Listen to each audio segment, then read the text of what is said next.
Ditertawakan 3 tim besar grup C, Cina panik dengan ancaman Erick Thohir. Tak tahu apa yang terjadi. Sepertinya Cina memang benar-benar mau daftar jadi rival Indonesia. Hal itu lantaran media-media dari Cina sering banget julitin Indonesia. Bisa dibilang sama persis modelan Vietnam. Tentu saja hal ini membuat bumbu-bumbu panas jelang round 3 semakin panas. Dan secara tidak langsung hal ini membuktikan jika Indonesia benar-benar dianggap serius oleh tim-tim di grup C.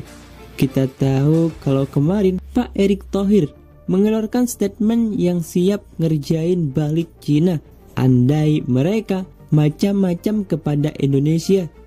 Dan kayaknya itu bukan isapan jempol belaka, sebab menurut 2 legenda timnas Indonesia yakni Bambang Pamungkas dan Kurniawan Dwi Yulianto, dari dulu Cina ini sangat licik, bahkan bisa lebih licik dari Qatar.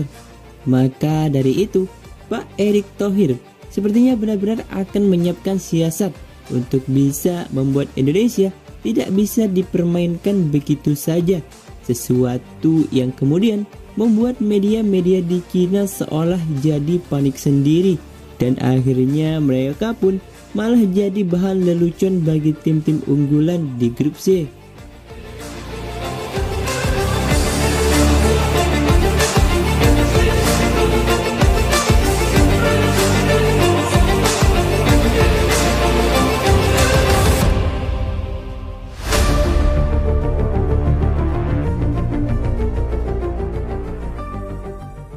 Sepertinya Cina harus benar-benar berpikir ulang jika punya niat ngerjain Indonesia. Sebenarnya boleh-boleh saja mereka memilih stadion yang jauh serta kota yang cuacanya dingin, tetapi selama dalam hal lain, mulai dari transportasi, hotel, serta tempat latihan dan lain-lain, Indonesia bisa dipermalukan sebagaimana mestinya, maka itu tidak masalah. Namun masalahnya, jika pada akhirnya Indonesia benar-benar dikerjain di sana, sepertinya Pak Erick Thohir tidak akan main-main dengan ucapannya kemarin yang menyebut akan ngerjain balik Cina saat tandang ke Indonesia.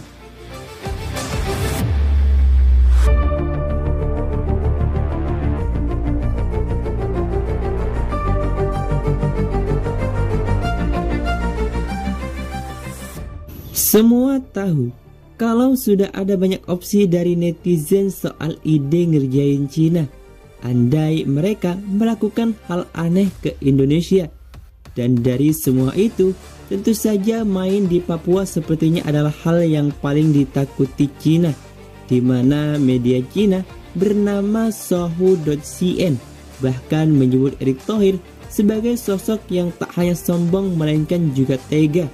Karena semua juga tahu kalau Papua itu jaraknya sangat jauh dan terbilang gak gampang main di sana. Meski begitu, di satu sisi Pak Erick Thohir juga memastikan cara andai benar-benar main di Papua, para pemain timnas Indonesia tetap bisa nyaman dan enjoy sehingga mainnya tetap maksimal. Dan sudah pasti masih banyak hal lainnya yang mungkin akan jauh lebih buruk dari yang dibayangkan oleh media Cina tersebut. Apa yang menjadi ketakutan Cina pada akhirnya malah menjadi bahan lelucon bagi tim-tim unggulan lainnya di Asia macam Jepang, Arab Saudi, dan Australia. Tentu saja keberadaan Erick Thohir sebagai ketua umum PSSI membuat Jepang, Arab, dan Australia cukup segan. Bagi Jepang, hubungan mereka soal sepak bola dengan Indonesia memang sudah terjalin baik dengan beberapa kerjasama yang terjadi mulai dari perwasitan sampai menunjuk Coach Mochi sebagai pelatih timnas wanita Indonesia.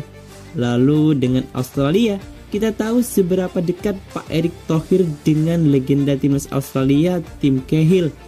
Dan Arab Saudi, tentu Roberto Mancini selaku pelatih pastinya tahu betul Pak Erick Thohir seperti apa. Karena beliau sendiri sejatinya bukan orang sembarangan, karena punya hubungan baik dengan negara Italia, baik secara politik, ekonomi maupun sepak bola itu sendiri. Itu mengapa mereka cukup kaget dengan media Cina yang seolah ngentengin banget timnas Indonesia. Bahkan media Jepang pun yang bernama Nikkei Sport menyebut jika Cina adalah tim yang paling apes dan disebut butuh keajaiban untuk bisa lolos ke Piala Dunia.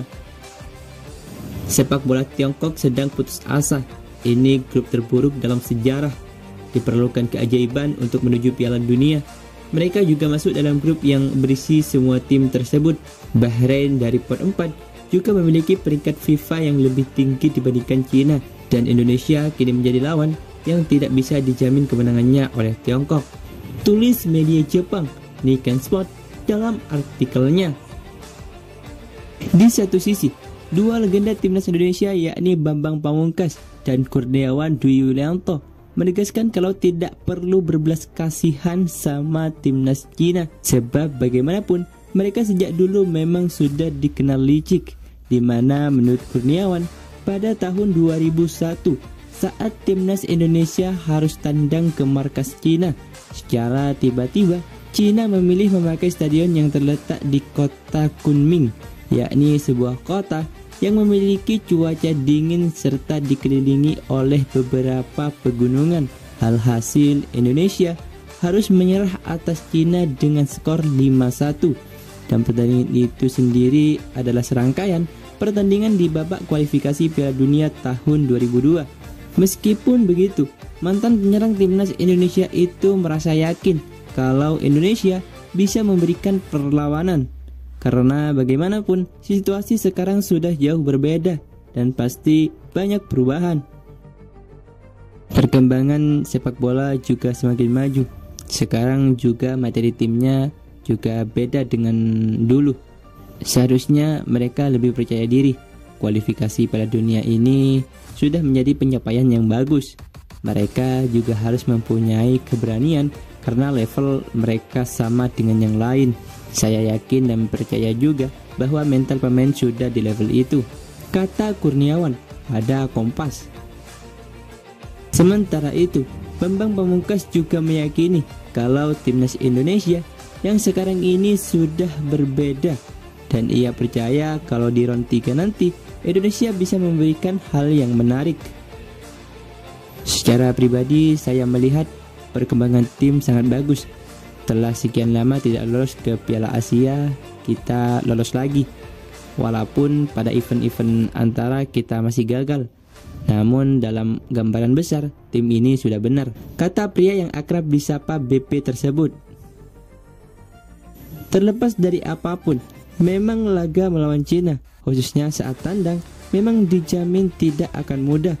Apalagi secara rekor saat tim Garuda tandang ke sana sama sekali belum pernah menang, di mana dalam 5 pertemuan terakhir, bahkan di 2 pertandingan terakhir Indonesia kalah dengan skor yang cukup telak. Tentu ini sebuah catatan yang harus diperhatikan oleh Sintayong, meskipun di satu sisi kembali lagi itu hanya sebuah data, dan terlebih itu terjadi ketika Indonesia belum seperti sekarang ini. Yang terpenting ketika Indonesia main tandang ke Cina atau tim lainnya di grup C, mindsetnya tetap sama, yakni menang. Masalah hasilnya gimana-gimana itu nanti. Pokoknya masuk ke lapangan tujuannya menang. Intinya yakin aja dengan kekuatan sendiri. Percaya tim kita juga kuat. Jadi mau lawan siapapun dan dimanapun gas aja. Bener nggak?